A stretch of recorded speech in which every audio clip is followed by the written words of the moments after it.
Welcome to the Small Giants Fishbowl.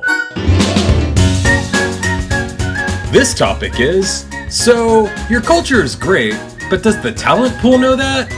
Led by Kinesis founding partner and CEO Sean Bussey, this interactive workshop will help you assess how effectively you're marketing your culture to potential employees and provide you with the resources to better attract the right talent for your organization. All right, great.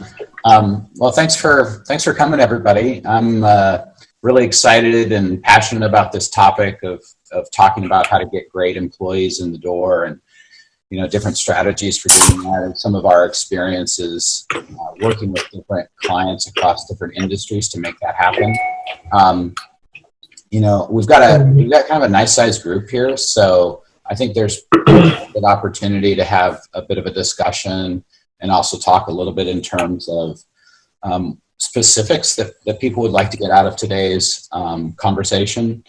So just sort of broadly speaking, what I'm going to talk about is a little bit of our history and how we've worked, how we've developed a methodology for attracting and retaining great employees, and how HR and marketing really interrelate, because historically they've been thought of as very different departments. Historically HR has been the department of rules, and marketing has been the department of getting new business. And more, I think folks are realizing that people are the instrument of power in an organization. And so attracting them is sort of a marketing activity in a lot of respects. And engaging them and keeping them motivated is a leadership and HR opportunity. So moving HR away from this idea of being a rules department and moving marketing away from just thinking exclusively about the external customer. So we think of as the person who buys your products or services, but actually getting marketing to start to think about part of their job is actually the internal customer and how to attract them and how to keep them engaged with the organization and alignment with values and mission and purpose. So I'm going to talk about that a bit, as well as what I think are some of the barriers that are happening between business leaders and owners, and why there's a disconnect between how they think and how candidates think about an organization, and how they perceive an organization, and the different places that they go in order to understand the organization. I'm a little new to this format in terms of being a presenter, so forgive me if I bobble the ball a little bit here. I'll try to keep on task as much as I can here. So a little bit of background about our organization, Kinesis. We started in 2000. We were a design and branding shop that did a lot of work with nonprofits. And one of the things that we discovered about working with nonprofits is that they do a really good job around mission and purpose and values and kind of understanding what they stand for. This was, in 2000, some of the key business books really hadn't been written or absorbed into the culture. So books that we think of and maybe even take for granted now, like Good to Great as an example, that was written in, I think, 2001. So we were really kind of fascinated with this idea of culture and purpose, as well as, how marketing could work with that. And I think we're a little bit ahead of the curve in terms of those two pieces coming together and the marketplace accepting that idea. So really, for the first, I'd say, decade of our existence, we just learned how to be really good at branding. So how to help an organization communicate what they stood for, communicate what their value proposition was, much more, kind of traditional marketing. We slowly moved out of the nonprofit space. We realized that we were becoming a nonprofit by working with nonprofits. It's a very difficult space to work in and actually make a living. So we focused on the business space, and we were doing things like helping companies rebrand their organization, build new websites, create new logos, rename the organization, helping companies who might acquire or merge with another company communicate what that means and what the benefit was to that. We had this moment where it was a bit of an epiphany for us, where we were working with a client, and they asked us to bring more business into their organization. So this is like the very kind of traditional expectation of what marketing does, right? Bring more leads in the door. And we were doing that. And it was not a super hard task from a marketing strategy perspective. We're using all sorts of different strategies, and we were measuring those strategies. And one of the things we used was this tool that allowed us to track phone calls. So we could understand how many inquiries were coming into the business, where those inquiries were coming from, and what was happening with them. And so as we're tracking these phone calls, we're seeing like this major escalation in inbound interest in the business. So we were doing our job, we were like, high five, feeling really good about ourselves. And we sat down and we're talking with the business owner, and we're asking him about his business, and we're totally expecting him to be like, oh my God, this is the best thing ever. I'm so happy. You guys are great, pat us on the back kind of thing. He's like, yeah, it's just kind of okay. We're not really moving the needle. And I just could not understand this, because the data was telling me things were changing, right? They're getting all these new leads, they're coming in the door. And yet the owner was telling me, I'm not really happy. And I couldn't really figure this out. I was just really confused. And so I did this exercise that we do with clients, which is called the customer journey. So what you do is you understand where the customer starts from, and when they start looking for a service or a product, and the decisions that they make, and the competitors they might look at, and then the engagement they have with your organization. So you map that out as a marketer. And so I'm walking him through this kind of customer journey, and I'm like, so they pick up the phone, they make a call based on the marketing we've been doing for you. And who do they talk to? He's like, well, they talk to Sarah, and she's the front desk person. She'll get them scheduled and brought into the organization. And then from there, they'll end up meeting with me. This is a physician. They'll meet with me, and I'll help them, blah, blah, blah, blah. I'm like, okay, hold on, time out. So tell me about Sarah. And he kind of looks uncomfortable and pauses. And he's like, well, Sarah's a little bit difficult. And I'm like, what do you mean by difficult? She's your frontline person who engages with clients. Yeah, she's a little brusque. She's hard to deal with, not a great communicator. And I'm like, oh, okay. So we've got this journey. It's all mapped out. At this one point in the journey, basically you've got this troll underneath the bridge. And this is the person who generates revenue for your organization directly.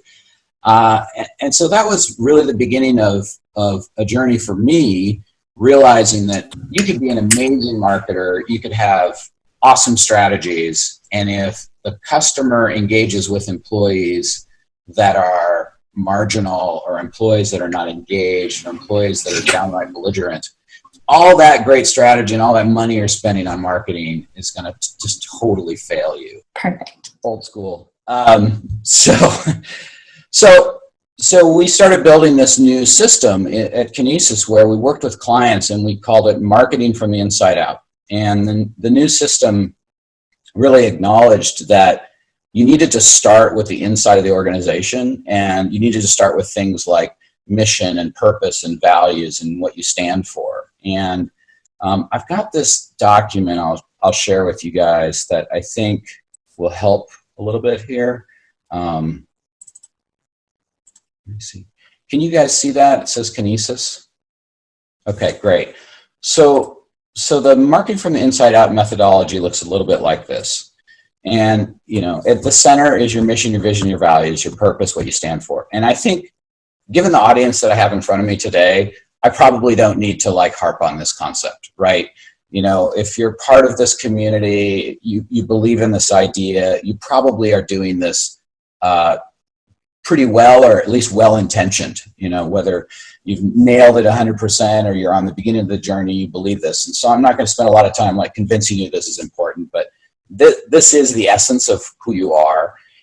I think what's really great about this graphic, even for folks who are, thoughtful about this idea, is that it will help maybe people in your organization understand how this works. And so if you have, clearly articulated purpose and sense of being and values, that the next step in that, the next ring in that tree really is that is the foundation for how you determine what a culture of A players looks like really fantastic employees, not the Sarah like my client had who was actually sabotaging the business, but actually clients who align with your values and your purpose and are engaged with customers.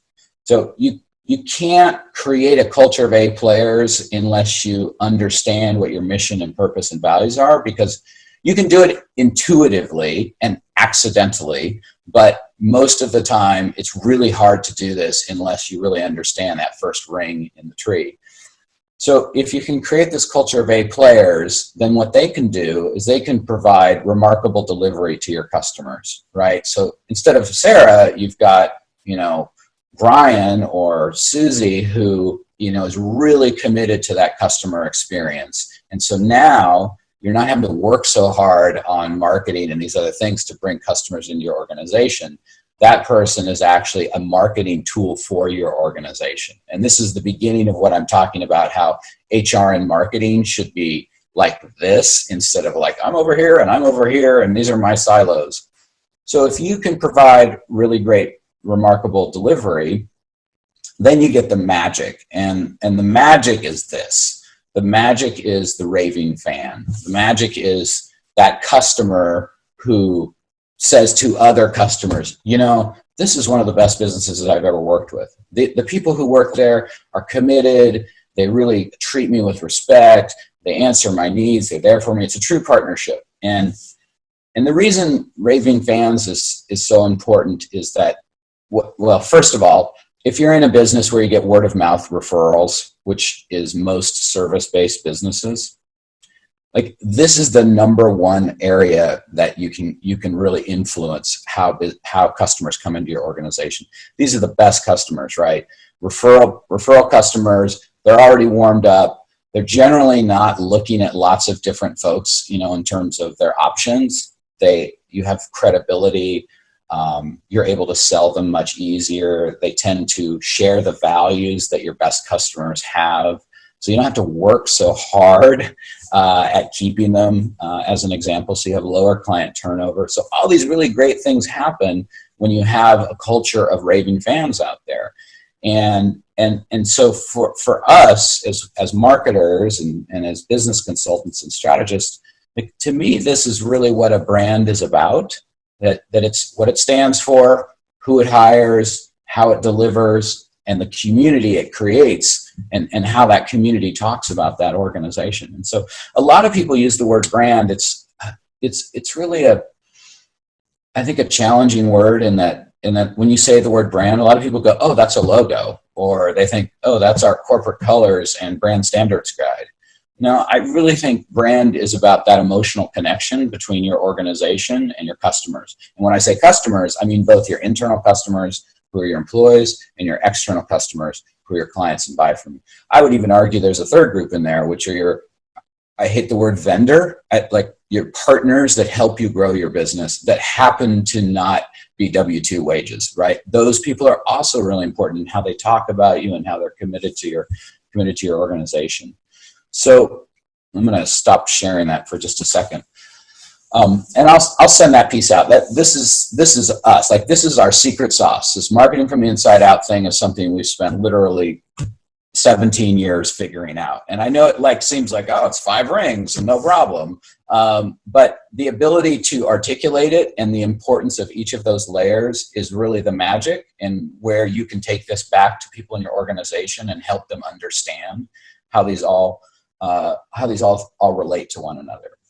And so if you think about the second ring in that graphic is an A player culture. And we started thinking about this with our clients, right? These are great employees. You don't just find great employees hanging out on the street corner looking for a job. right? They're not trolling Craigslist, right? They have jobs. Like the really great employees have jobs. And so in order to get them, it means that you have to have a much better strategy than you've probably employed in the past. And a lot of this challenge, you know, in terms of like, we're hearing people over and over and over again are like, I can't get enough good employees. There are a lot of dynamics that are going into this factor, right? So one is the whole baby boomer retirement phenomenon, right? So you've got about 10,000 baby boomers retiring every single day. I have organizations that have told me in 4 years, 60% of our workforce will be eligible for retirement. And I'm like, ugh, you know, that's like scary time there, right? And these are mature organizations. These are organizations that are, you know, $20 million a year, 100 of employees and so forth. And they're looking down the barrel of this gun. They don't know what to do. That's one dynamic that's going on. Another big pain point is the disconnect between leadership and the younger millennial generation. They have different value systems. They were brought up in different ways. I think about how I was brought up. I'm a Gen Xer, so I'm kind of this bridge generation. I was brought up with the perception that it was a privilege to have a job. It was a privilege to get a paycheck. And I was lucky that somebody gave me an opportunity to have a job. I have seen a very different attitude about work as I've met and engaged with more and more millennials. And I see a very different attitude about work between those millennials and often the baby boomers or older Gen Xers who are owning and leading companies. And so what you have happening is this disconnect between how one group thinks and another group thinks, and they're not doing a great job of putting themselves in each other's shoes, right? So they're struggling with that. And instead, I think what happens, and I have been guilty of this.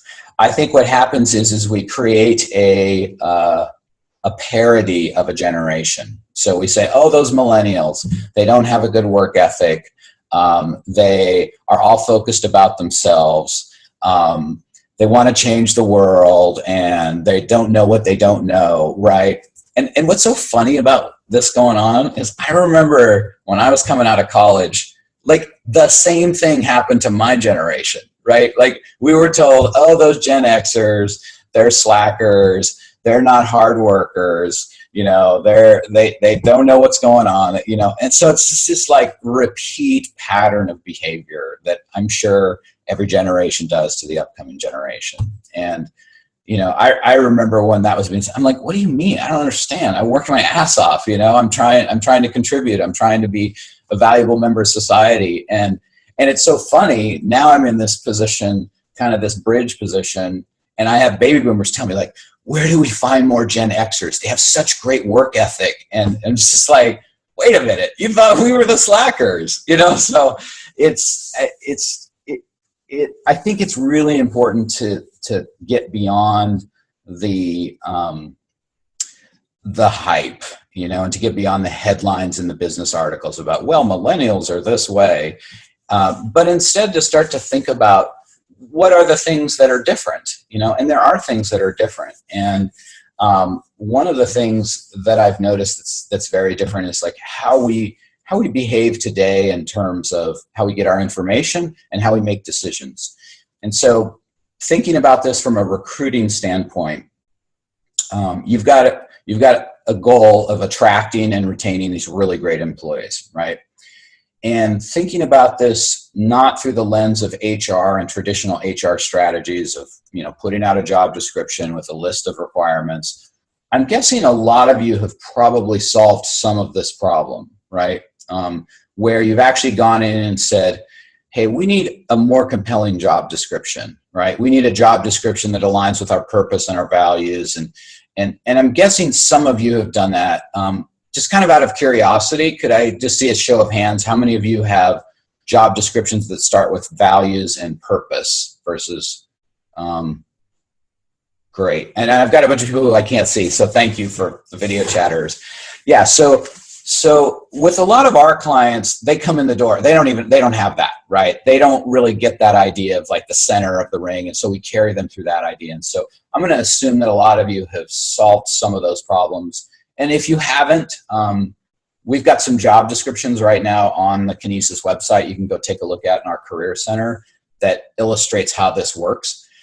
So I'm going to focus a little bit more in terms of the decision-making process that candidates use that is different from the past. And so if you think about things like even just a couple of data points, like about 85% of us use the internet to research things before we make decisions. I know that when I was looking for work when I was younger, like it didn't really exist, right? It wasn't an option. Maybe I had classified ads, and then the internet started, but it wasn't a job place. You couldn't identify a company.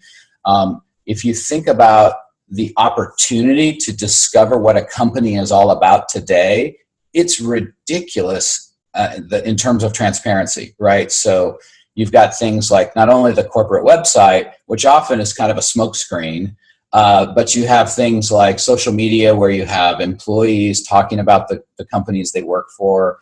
You've got sites like Glassdoor, which I think more and more businesses are becoming aware of, sometimes painfully so.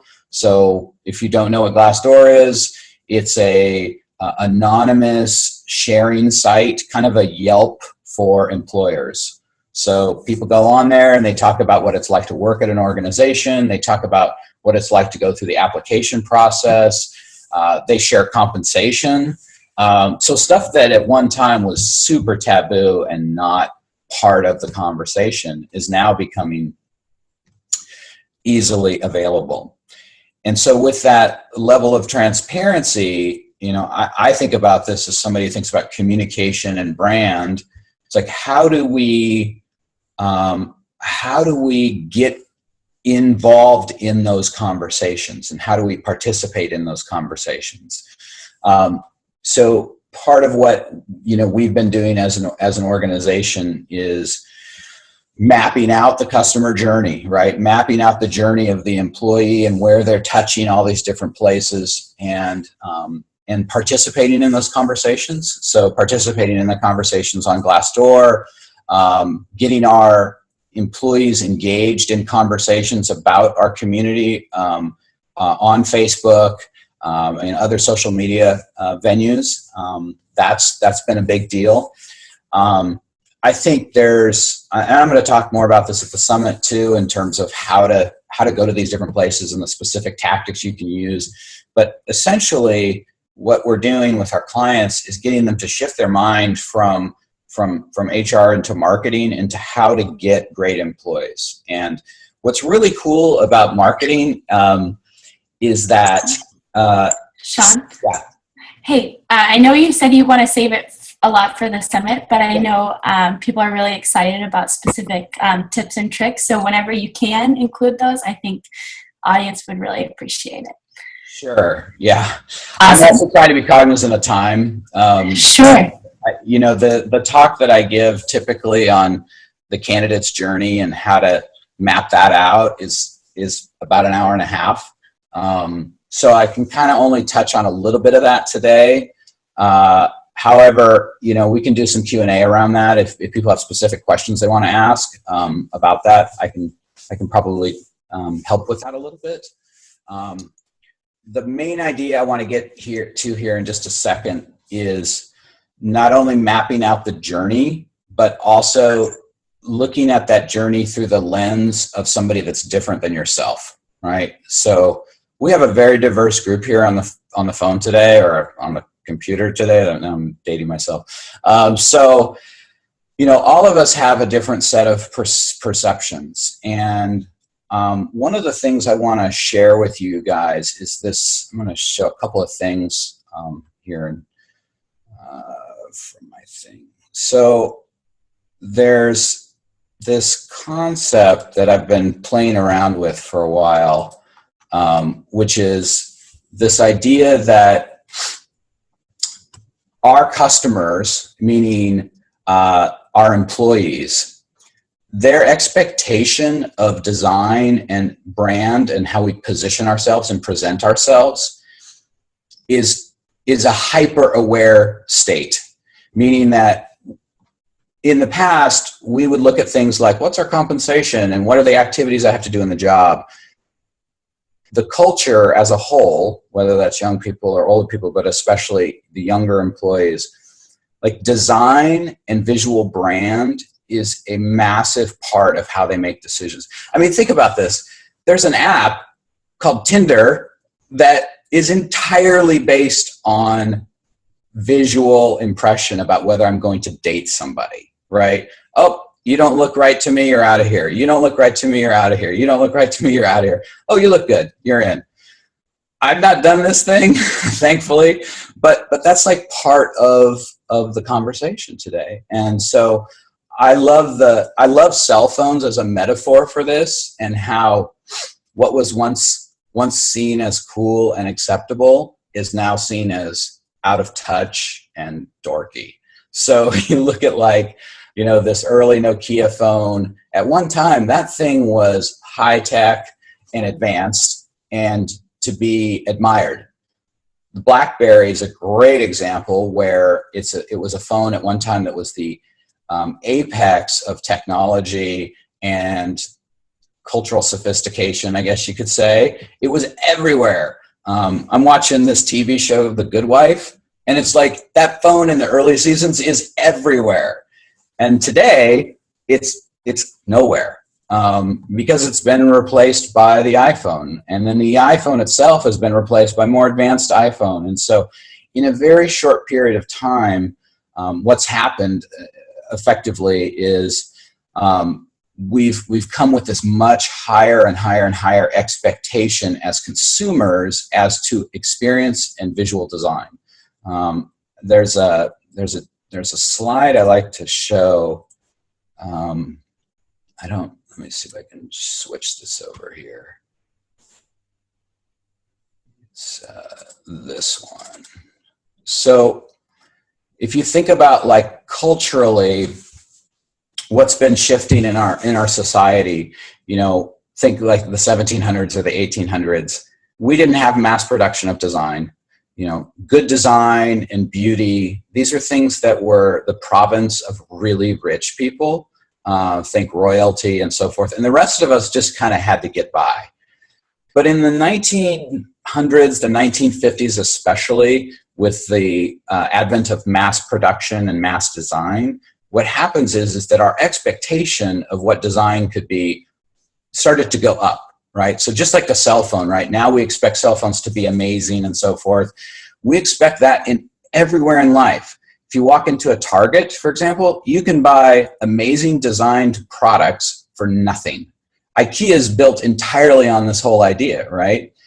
Now, I think that what's going on is that as a society, consumers, employees are going through a similar paradigm, that their expectation in terms of how you present yourself, the visual design of your site, their experience looking at a job application, going through the job application process and thinking about that as a consumer experience.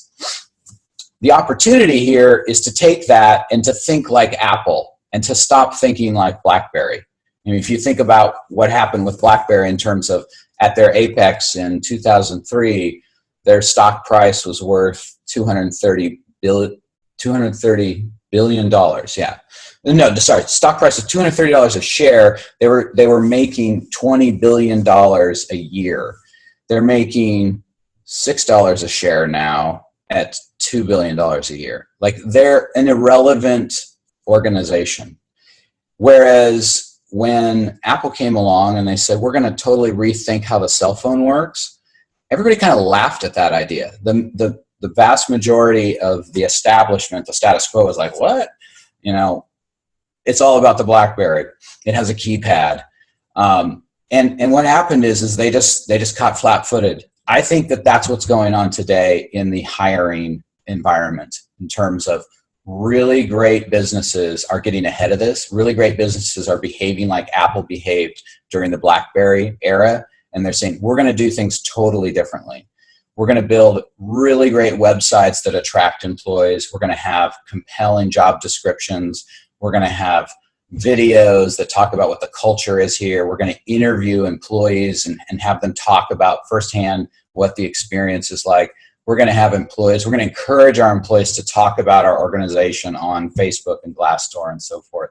And we're going to invest in those things. We're not going to just treat it like this redheaded stepchild. And so what I'm encouraging clients to do is to start taking some of those marketing investments that they've made towards the external customer and shift them towards the internal customer, whether that's marketing to the new employees that we need so badly and we can't seem to find, or it's marketing to our internal customers in a way that keeps them engaged and focused on the mission. I probably, again, don't need to pound my fist on the table and tell you guys that this is an important thing to do. This is an organization that clearly values employee engagement and the power of employees. But I think that the mistake that a lot of well-meaning companies make that are about employee engagement is there's still a gap between how they behave, treat employees great, give them purpose, have a career path for them, and how they project what's going on inside of their organization. And I'll just use one more example of this. There's a machine shop in a town about 40 miles from here. Yeah, Julia. Oh, I was going to say, we have a question. Do you think that, and please, you're welcome to unmute and ask yourself, but I just see it in the chat box. Okay. Yeah, I was just waiting until Sean had a moment. Okay, yes. Go ahead. Yeah, and Sean, you were discussing, I think the traditional HR approach of writing job descriptions and then writing job postings. Mm-hmm. And do you think that's still relevant to millennials today? Like, is that how, like, if you're trying to attract the top millennials, is that how you're going to find them? I think that's a great question.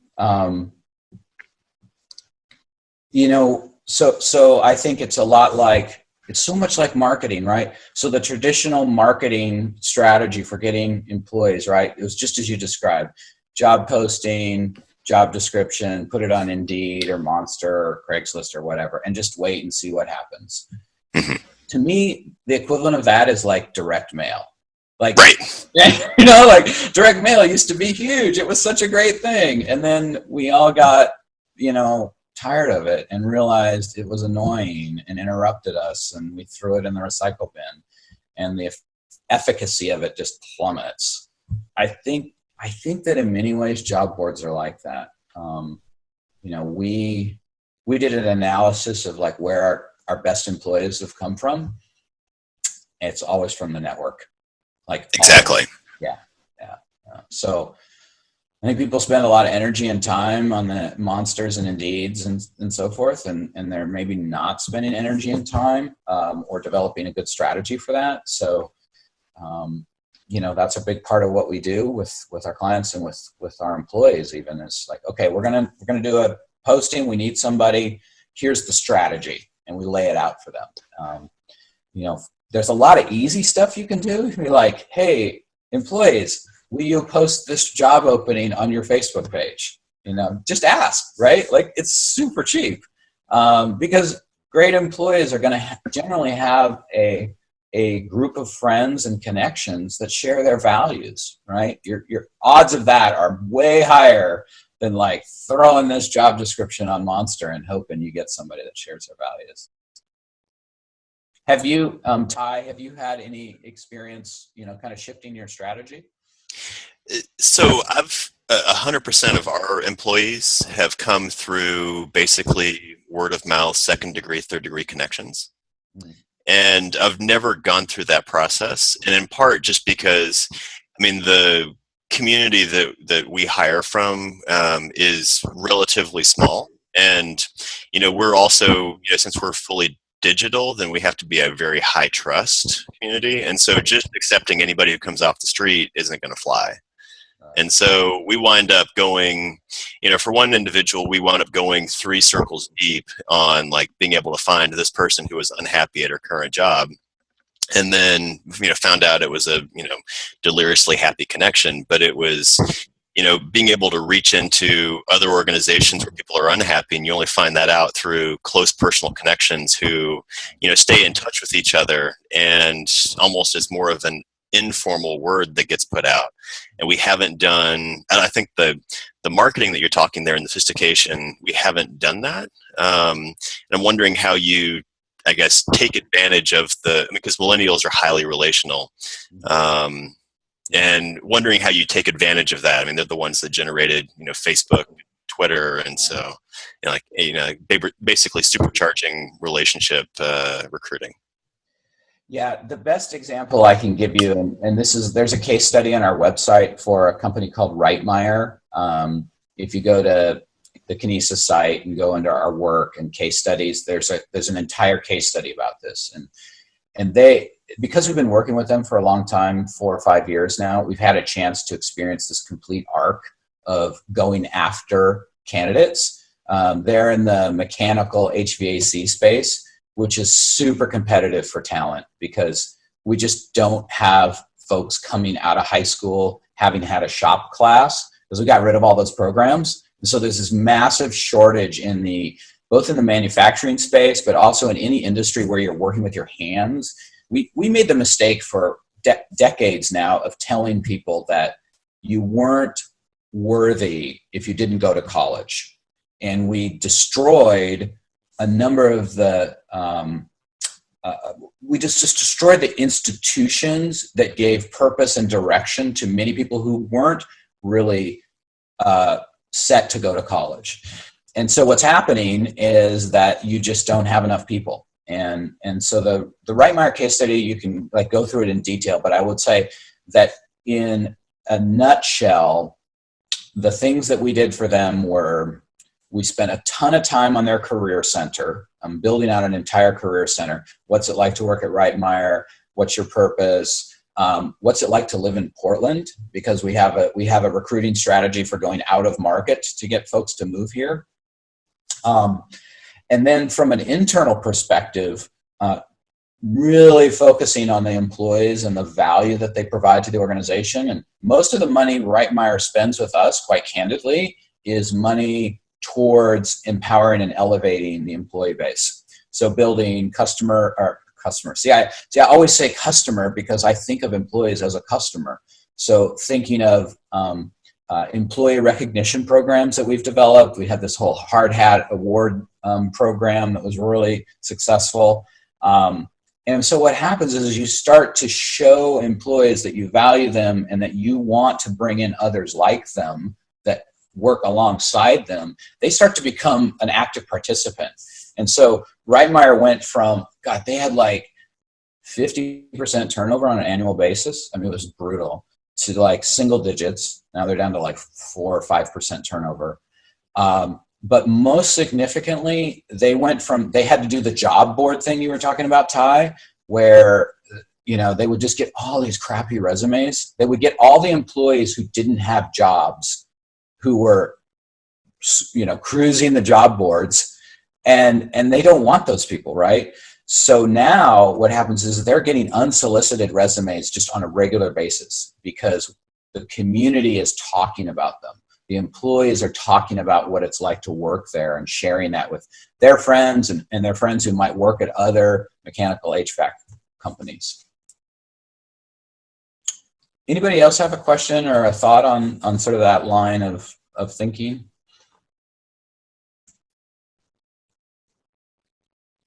I can sort of see some people over there, but you're pretty far away. If you do, let me know or ping Hamza or Julia. Sean, I have a quick question for you. Yeah. So I'm just curious if you could share a couple of nuggets with the participants on how can you sort of quickly and cost effectively communicate to sort of, instead of to the outside in, but more of the inside out, so you can attract the right talent. So maybe some of the things you could do through social media or on your site that people can quickly do if they haven't already done so, that would help them sort of communicate the story. Yeah, I think, okay, so the low cost stuff and the stuff that can be, more easily DIY'd, I would probably start with things like your LinkedIn company page, and rewriting that from an employee standpoint as opposed to a customer standpoint. I would rewrite all the LinkedIn profiles for all the key employees in your organization that are going to potentially interact with folks you hire. So at the very least, your management team, but I would suggest you rewrite the profiles or help people rewrite their profiles for the individuals in the organization. Because what happens, it's so funny, when we post a job opening, you watch the behavior of how people engage with LinkedIn, because you can see like who's viewed your profile and stuff, and who else they viewed. And it's like, they come see me, then they come see Sarah, and then they come see Sierra. And then like they just basically stalk your entire organization, trying to understand who are these people that they're going to work with, right? So that's like low-hanging fruit, I mean, Sean, go ahead. follow up to that. So when you say like, write it from an employee standpoint, so what does that really mean? Like what it's like to work there, or like, emphasizing the values of the company? Like what would that really, how would that look differently? Yeah, I mean, again, you can stalk Kinesis and all of its employees and see examples of this. I think like many companies, we do this really well, and then we kind of lose focus. And so some of the newer employees are less, so, I'd look at mine, I'd look at Wendy's, I'd look at Allison's, so those would be some examples, but generally we try to write profiles much like how we write job descriptions, which is aspirational, focused on mission, values, and what the company is trying to do in a big way. So, our mission is transformation. We want employees who embrace transformation and like change and like diversity of ideas and thought. So we want to weave those words in there, and then our job descriptions and the questions we ask in interviews, they all circle around that universe. And if you can tie those things together, your external marketing, LinkedIn profiles, Glassdoor pages, Facebook company pages. Facebook company pages, I think, are one of the best opportunities for businesses, like Bruce's business, for example, right? Bruce is probably not going to get a customer checking out his Facebook page for his company. He might, but it's not relevant like it would be, say, for Zappos, right? A consumer brand. So if you're B2B, the best strategy you can use with Facebook, and I love it, is you turn it into a culture hub. You assign a brand advocate to your organization and say, you're going to own the Facebook company page experience. You say, every time there's an event here, I want you to photo document it. I want you to post it on Facebook. If you look at the Kinesis site, again, our Kinesis Facebook page, we've got that going on in spades. And then we tie it to Instagram, and we tie it into Twitter. We make that universe all interconnected. And so from a corporate level, we spend time and money to focus on that, but you can do that as well in your organization. That is honestly one of the best things that a company can do that you don't need to hire a professional for. Generally what we do is we coach our clients in how to do that, and then we say, go. Because it's just not authentic if an agency is doing it for you. I think it's a waste of money, quite candidly. Yeah. And just sort of like on that note, I guess, how do you walk that balance of like making sure you're authentically selling your culture versus like overselling it, if it makes sense? Like how do you communicate? Because I think many companies have, values like integrity and excellence, et cetera. Like how do you make sure that you're really communicating your company's culture in an authentic way?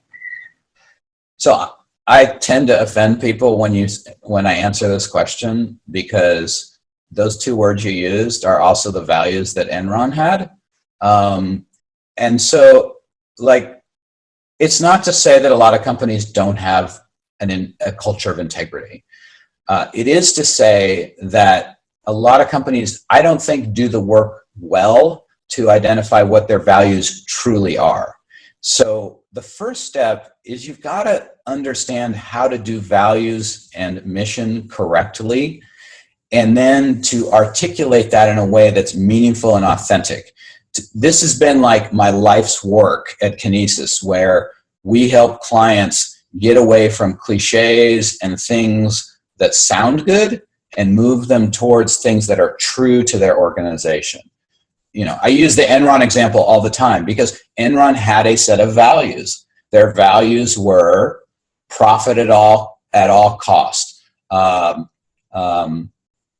People don't matter as much as the bottom line. You know, I mean, I could go on, right? Those were their values.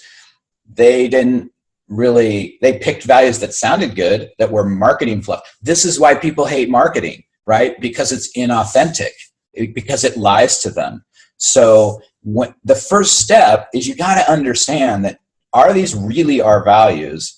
And then how can we take them out of the realm of cliches and that sound like everybody else? So maybe stop using the word integrity. It's meaningful, but it's also overused. And people are skeptical of things that get overused in our culture. You know, the word partnership, for example. Why are we a great company? We'll be your partner. You know, Comcast says they're going to be my partner in cable TV. I'm like, no, that is not true. Like that is not authentic. And so I think, Julia, to kind of get to your point, you know, to be authentic, you have to start with what's true. And then from there, I don't think there is such a thing as over marketing. I think that if you're being true and you're living to your values, then you're just sharing with the world what you're doing. The problem is what you share and what you do, there's a vector of difference between those. That's when you get into trouble. I have a quick question. Yes. So one thing that I think that our CEO, I'm kind of like the HR helper and he's busy, so here. Yeah. But one thing that he's done a good job of is with our core values. Our core values are 5 things that set us apart from other businesses. And then we have 5 principles of good business, like integrity and profits and things that we think every business should do. I think one thing, though, that I'd be curious to hear your thoughts on are, how do you handle a situation where you want to have that authenticity? So sometimes it might be appropriate to admit when you were wrong. Mm-hmm. What does that look like as far as encouraging your employees to be honest about, like, if we were to incentivize, hey, Instagram on your personal Instagram, this team lunch that we're having, but we also don't want to just bribe them into just marketing the good stuff, like, because as a job seeker, I would want to see the good and the bad. So if it's only ever good, I might not quite believe it. Does that make sense? Yeah, no, that's a great question. Has anybody figured this one out in the group? I mean, that's a hard one. That's really hard. I think sometimes we run into that challenge too, in that we have a group of really optimistic people and they just love sharing all this amazing stuff, but it's not great all the time. Carl. Yeah, Sean. The way that I've attacked that kind of thing is to really have the conversation with people about authenticity. And so you say, you know, yeah, there's stuff that you don't say online because you're basically shouting to a room of 1 million people and you don't know how people receive it. So, you know, in that case, we put like a good face on it and stuff. But, you know, what would be the conversations you would have with a good friend when they say, do you like your job?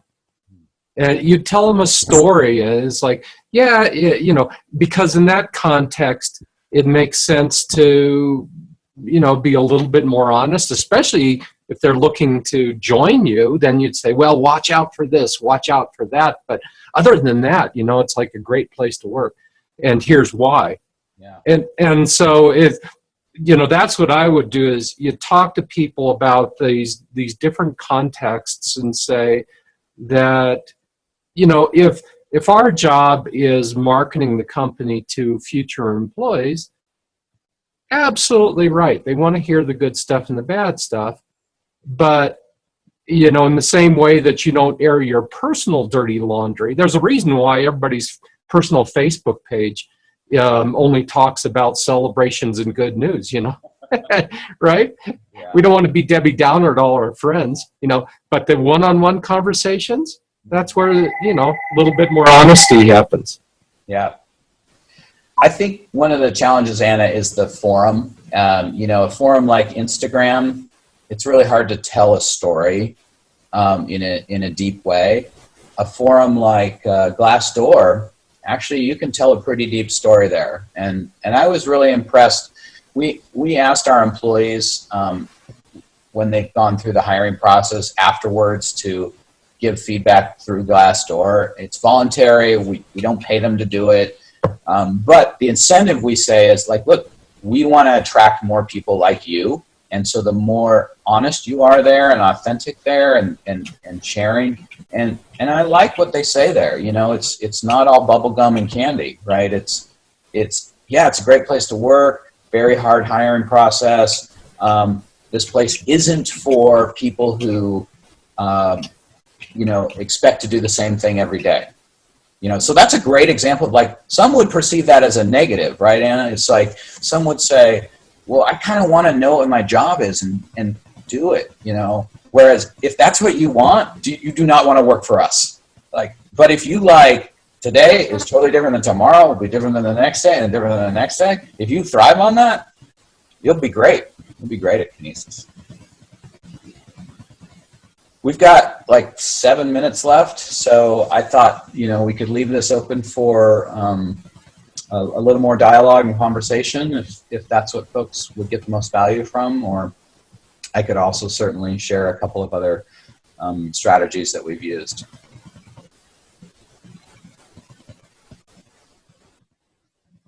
Okay, I'm going to go tips then. Sean, I have a question. I'm a one-person business in a startup phase, but I'm finding I'm hiring more and more like contracted help, accounting help, marketing help. Yeah. Maybe, and just office help. Does this apply when you're in that kind of market, not a full-time employee market? Could you say that again? I'm sorry. I missed that last piece. So did some of the concepts we're talking about even apply when my workers are contracted vendors? They're not full-time employees. Yeah, I think so. I mean, I think it applies. I actually think it applies to customers. Like we actually vet our customers now and say, do they align with our values?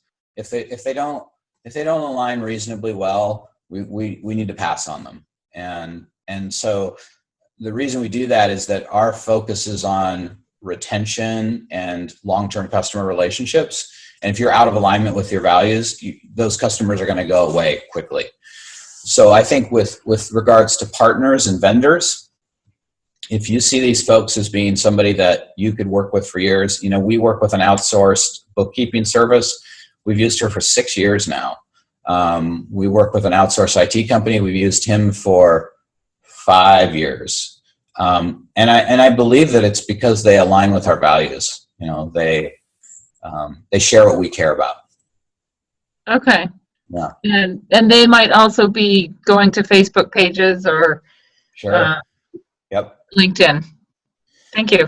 The other advantage to that, being as in a startup phase, is that a lot of times your vendors are going to be a source of business or resources for you. So if they share your values, if they share what you care about, they're going to tend to also have people in their community who are of like minds to you. And so they can often be a great resource, you know, whether it's you have a job opening and you want to get the word of mouth out there.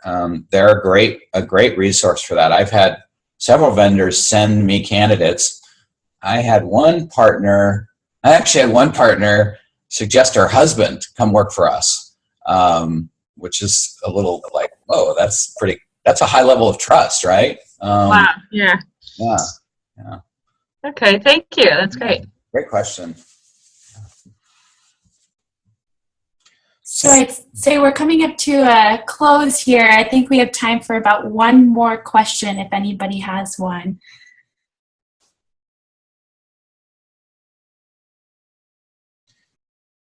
I think, if there's not a last question, I guess like the one message that I would share with everybody here is kind of a takeaway is to put on a pair of glasses and imagine that those glasses allow you to see through the eyes of your candidates, to see through the eyes of people who might come to work for you, and think through how they think, and then start to look at everything in your organization. Look at your website, look at your career center on your website, look at your job descriptions, look at the hiring process. One of the things that's really frightening is when we post a job opening, we'll get in excess of 100 applications. People really want to work for Kinesis. And a lot of people who aren't qualified really want to work for Kinesis because we're a great culture. And how we handle those people says a lot about who we are. And so I think a lot about how we treat them in the process. Just because they aren't qualified to work for us doesn't mean they don't deserve our respect and positive treatment. Selfishly, because they have a voice now, right? Even if you don't hire them, they have a voice and they can talk about what it was like to go through this hiring process.